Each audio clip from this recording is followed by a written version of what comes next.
5. El fanatismo de la gente de pluma.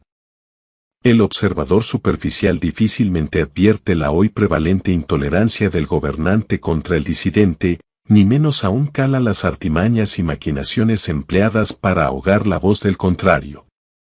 Lo que él ve es que se discute mucho y que, al parecer, nadie está de acuerdo en nada. Pero la verdad es otra, ese ardor, precisamente, con que comunistas, socialistas e intervencionistas, integrados en diversas sectas y escuelas, entre sí se combaten oculta el que, pese a tanto perorar, hay una serie de dogmas fundamentales en torno a los cuales todos ellos enteramente coinciden. Se margina a los escasos pensadores independientes que pretenden combatir tales idearios, dificultándoseles el contacto con las gentes. La impresionante máquina de propaganda y proselitismo izquierdista ha triunfado plenamente, haciendo intocables ciertos temas. La intolerante ortodoxia de quienes gustan de considerarse heterodoxos se ha impuesto por doquier. Confusa mezcolanza de doctrinas diversas e incompatibles entre sí es lo que este heterodoxo dogmatismo ampara, un eclecticismo de la peor especie, caótica colección de conjeturas derivadas de doctrinas falaces y conceptos erróneos cuya improcedencia tiempo quedó demostrada, fragmentos inconexos de socialistas, utópicos y científicos, fabianos ingleses, institucionalistas americanos, sindicalistas franceses, historicistas alemanes y tecnócratas de todo pelaje. Reincídese en los errores de Godwin, Carlyle, Ruskin, Bismarck, Sorel, Veblen y legión de autores menos conocidos. Hay un dogma axial en torno al cual coincide este cóctel ideológico, a saber, que la pobreza es consecuencia de inicuas instituciones sociales, que es preciso suprimir.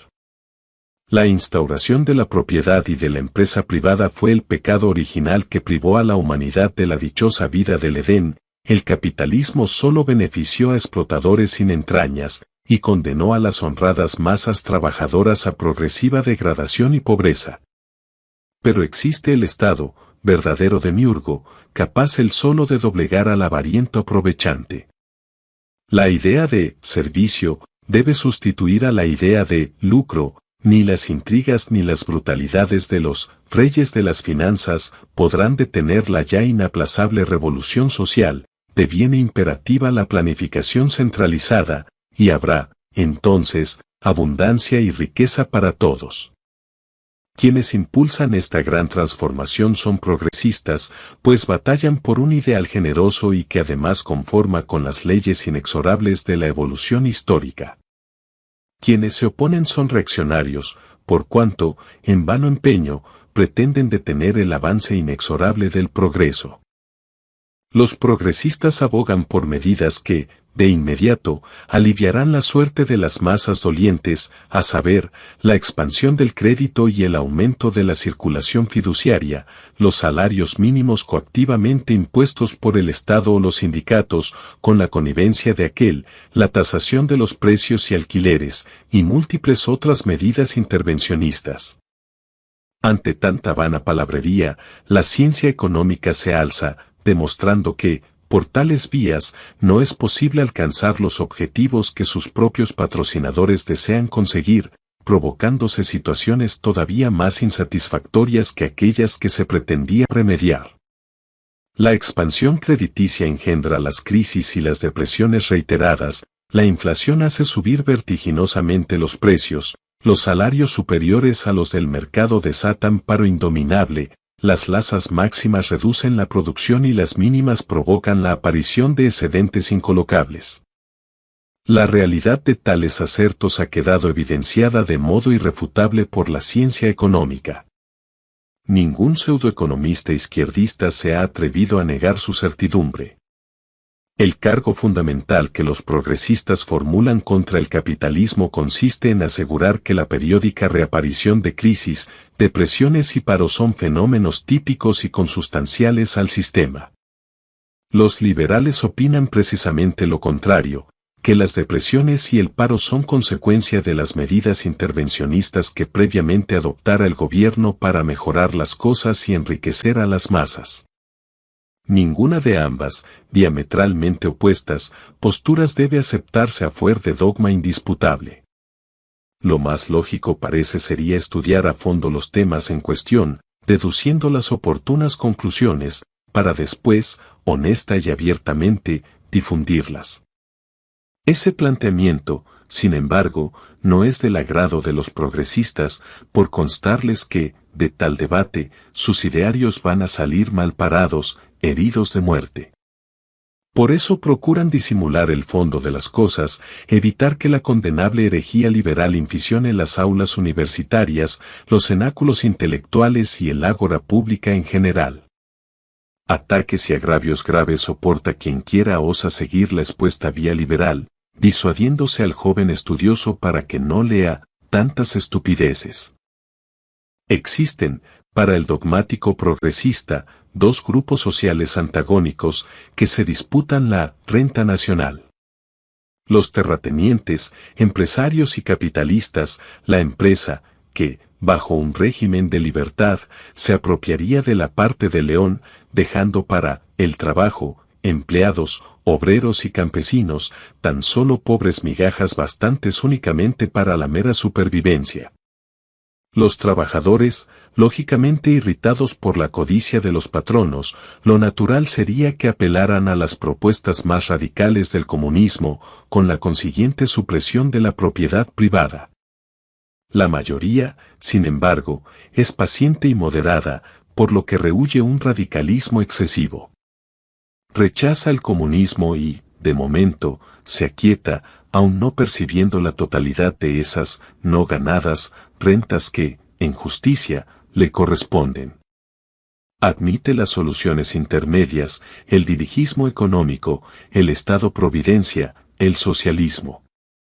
Acude a los intelectuales como árbitros, considerando que ellos, no siendo beligerantes, sabrán resistir a los extremistas de ambos grupos y, en definitiva, apoyarán a los moderados, mostrándose favorables para con la planificación, la socialdemocracia, la protección del obrero, poniendo coto final a la abusiva codicia del empresariado.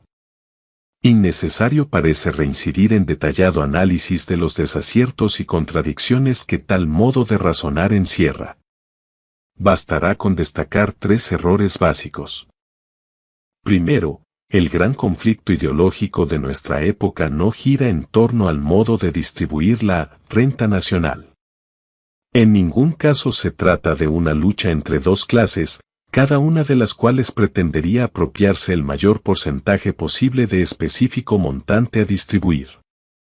Lo que de verdad ahora interesa es determinar cuál sea, desde un punto de vista social, el sistema económico mejor, es decir, dilucidar cuál de los dos órdenes, capitalismo o socialismo, da al esfuerzo humano la máxima productividad, elevando, en definitiva, el nivel medio de vida de las gentes más rápidamente, con mayor amplitud y superior calidad.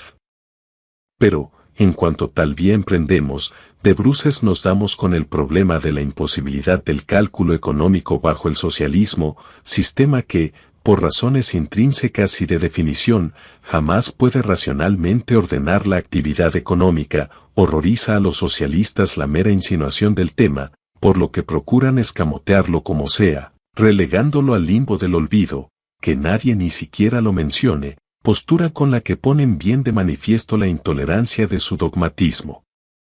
Axiomático para ellos es que el capitalismo constituye el peor de los males, encarnando, por el contrario, en el socialismo cuanto se considera beneficioso, y esto hay que tenerlo por indiscutible, quien quiera propugne el análisis económico del socialismo sea anatema. El sistema político occidental no permite todavía infligir castigos a la manera rusa, a quienes contracorriente osan bogar, de momento solo se les insulta, denigra y boicotea, insinuando ser de perverso e inconfesable origen su proceder tan incomprensible. Segundo, no existe en lo económico diferencia apreciable entre socialismo y comunismo. La organización social, en ambos casos, es la misma, propiedad colectiva de los medios de producción frente a propiedad privada de los mismos. Socialismo y comunismo constituyen términos sinónimos. Los socialistas se fundamentan en un documento titulado Manifiesto Comunista y el Imperio Comunista lleva por nombre Unión de Repúblicas Socialistas Soviéticas. El antagonismo que, a veces, se manifiesta entre el comunismo ya establecido y los partidos socialistas extranjeros no afecta a los respectivos objetivos finales. Surge cuando la dictadura soviética pretende sojuzgar un nuevo país, al final lo que buscan es la conquista de América, o cuando se plantea el tema referente a si el asalto debe de ser de carácter violento o de índole democrática. Los políticos, economistas y las gentes que les respaldan cuando predican dirigismo y bienestar social, welfare state, sin darse cuenta, están propugnando las soluciones socialistas y comunistas. La planificación implica que los programas estatales deben privar sobre los particulares, prohibiéndose a empresarios y capitalistas la inversión de sus bienes en aquello que estimen más conveniente, han de atenerse a las instrucciones del señor ministro, lo que equivale a estatalizar la dirección económica. Grave error, desde luego, supone el creer que por menos absolutas o menos radicales las soluciones del socialismo, el dirigismo o el Estado providencial sean diferentes a las que el comunismo propugna. No constituyen, desde luego, antídotos antimarxistas. La moderación del socialista estriba tan solo en que no está dispuesto a vender, como el comunista, su patria a los agentes de Rusia, ni máquina a la muerte de toda la burguesía no marxista. La cosa, desde luego, tiene trascendencia, pero en nada afecta a los objetivos finales que todos los aludidos movimientos persiguen. Tercero, el capitalismo y el socialismo constituyen sistemas sociales diametralmente opuestos. El control privado de los medios de producción y el control público de los mismos son nociones contradictorias. Impensable resulta una economía mixta, es decir, intermedia entre capitalismo y socialismo. Quienes propugnan esas soluciones que erróneamente califican de intermedias no buscan un compromiso entre capitalismo y socialismo, están pensando en una tercera fórmula de características peculiares que debe ser ponderada, por sus propias circunstancias, como ente específico. Es lo que los economistas denominan intervencionismo. El sistema, desde luego, contrariamente a lo que sus defensores piensan, no sirve para entremezclar unagolas de capitalismo con otras tantas de socialismo. Se trata de organización social distinta, tanto del uno como del otro.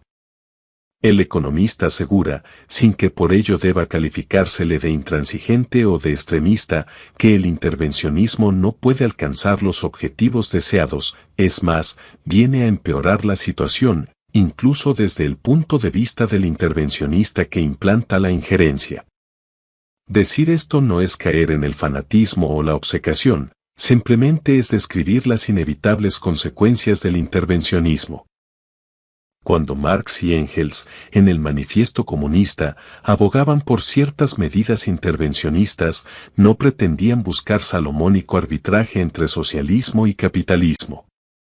Recomendaban tales medidas, incidentalmente, las mismas que constituyen la esencia del New Deal y del Fair Deal, por considerar constituían los primeros pasos hacia la plena instauración del comunismo. Abiertamente reconocían que, aun cuando eran ineficaces e indefendibles desde el verdadero punto de vista social, tenían un valor, pues, a medida que se aplicaran, evidenciarían su propia insuficiencia, dando así pie a nuevos ataques contra el antiguo orden, lo que permitiría definitivamente revolucionar el sistema de producción. La filosofía del progresismo milita, pues, en favor del socialismo y del comunismo.